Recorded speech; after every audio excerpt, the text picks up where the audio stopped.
We feel ready to go. We feel like we can take on anything after that, so all the best to those athletes. But, ladies and gentlemen, please welcome the amazing Chef Ryle in the kitchen, because nothing beats comforting and warm and hearty lentil soup paired with savory, crunchy garlic bread.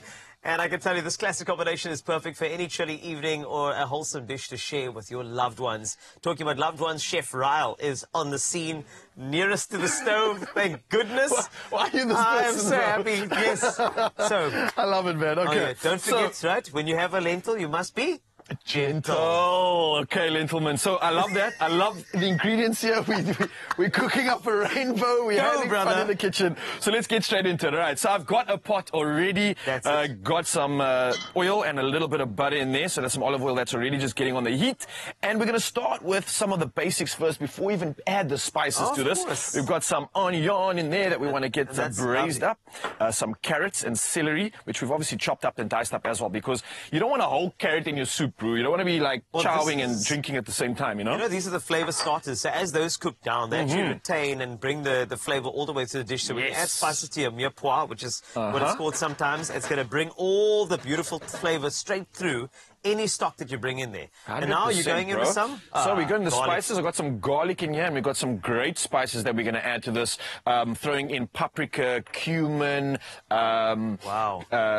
coriander as well in there as well. So tomato paste is also going in. Yes, man. There's a lot of good flavor. I think if you combine these, like you mentioned, it's giving that zesty heartiness. And especially on those cooler days, it's not especially that cold today, but let me tell you, winter is coming. And we're definitely going to progress to those colder months. But regardless of whether it's hot or cold, I find that a soup is always ticking the box when it comes to nutrition. Micronutrients, never mind your macronutrients, but your micronutrients are getting ticked here, especially. So we're talking about good vitamins, good minerals, good electrolytes coming in, and that's the good stuff that you want in a hearty meal, Prowl. That's what it's about right now. And I love lentils because I know they act as a protein and a carb at the same time, which is so good if you're an athlete. It's like the best types of absorbable carbs you can get, and as well as proteins, which I love. So I'm very, very happy with a lentil.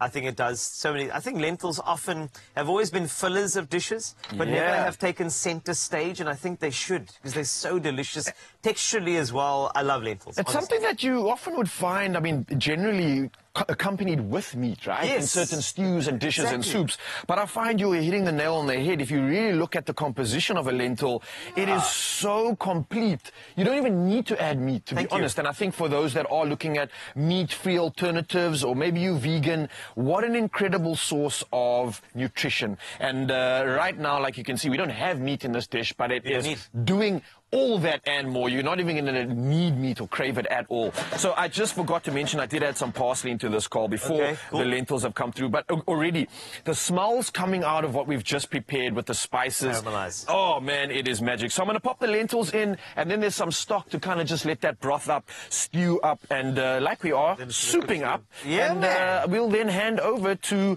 the good stuff, and that's breaking bread with you, friend. How do we do that? Okay, well, I have the easiest job. You know what happens in the kitchen? I want to be honest with you. Whoever's closest to the stove cooks the most. So I was going to let you know that I have bread, and it's like the simplest garlic bread in the entire world. All you have to do is you get some butter. I'm going to say you can do I'm going to call it half a bar of butter. That's half a bar of butter. Half a bar of butter, man. Drop those bars, half a bar. Make sure it's nice and soft and room temperature, okay? Like that. Then, I want you to do me a big favor, and I want you to take some of this amazing Parmesan. I'm going to drop the Parmesan in. Please don't be shy. Don't be shy with your Parmesan. Are you trying to make your side more complex than it actually is? I'm trying to my best. I have 4 ingredients, brother. I'm trying to make so the Parmesan... How much flair can you add to butter? The Parmesan is from the slopes of Italy. The cows, they graze there, and then they enjoy beautiful lives there. Thereafter, I've got a clove of garlic. Not just any clove of garlic. Oh, I'm going special to do, kind. Not chop. I'm doing something greater.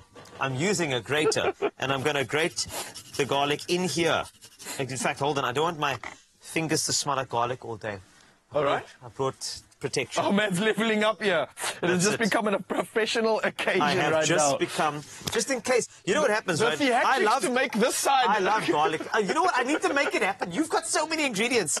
Just leave me alone. I have to also do something here. Right, now I've got gloves on. It looks more chefy. You're welcome. Look at that. Beautiful. All right, beautiful there. Look at that. Sensational. And in case you just tuned in, we are still on our second ingredient. I am. I'm going to flow with this. It's going to be sensational. Okay. So we're grating the garlic in there right now, right? Is that happening? It's going to be great. It's going to be great indeed. Okay. There we go. The garlic's going in. I don't want to go all the way down because you know what's going to happen with these gloves. You're going to get glove in the butter. And I don't want that to happen. Okay? In this case. And while you so eloquently grating Thank this you so much. I am. garlic, what are you making right now? I'm just, honestly, this is the butter to go on the bread. And I'm making it chefy because... I thought you were making like the dough mix or something. This is just the butter going on the bread. So the bread's already made. Okay. I'm just letting you know, you have to make things chefy. You can't just let it go. And then you're going to mix that through, right? Okay. As mixed through, look at that. You see this? Look at this. See that? Look at that. That's just not just anything. And then I'm going to use the spatula. I'm not even going to use the knife. Watch carefully. See the bread over here? Look at this. Wow, the form is impeccable. Ladies and gentlemen, if you are looking for more of this episode of 101 Ways to Make Butter, then you definitely want to keep tuning in because Carlitos is only just getting started. Just letting you know. This is number 1 of 101. And we've got 180, 180, 4 to 10 minutes. I'm going to say go maybe 7 minutes, 7.5 minutes for the perfect garlic bread that you'll dunk into this beautiful soup. The lentil soup, it's like that. So that's what we have for you. ExpressoShow.com, and do enjoy. And remember, even if you have a simple task, make sure it's exciting and amazing, and use gloves for a more chefy feel. Now, coming up, we've got stuff happening in the Feel Good Breakfast Show. Really Lots of it. Obviously, we're going to finish this meal. This man's going to finish his butter because it has been absolutely incredible. But G-Man has done something absolutely extraordinary. The man has entered the outdoor world. Yes. He's jumped on a kayak and he's making the most of his adventures. And I'm sure he's going to be sipping up on something delicious while he does that. So I can't wait to see G-Man out there having some fun, bro. He's worked too hard. Too hard. He does. He works so hard. And also, we have to do the Sunshine Ladies Tour. We've got some incredible individuals who'll be on tour, and we need to chat to them very, very soon. So stick with us, your Feel Good Breakfast Show.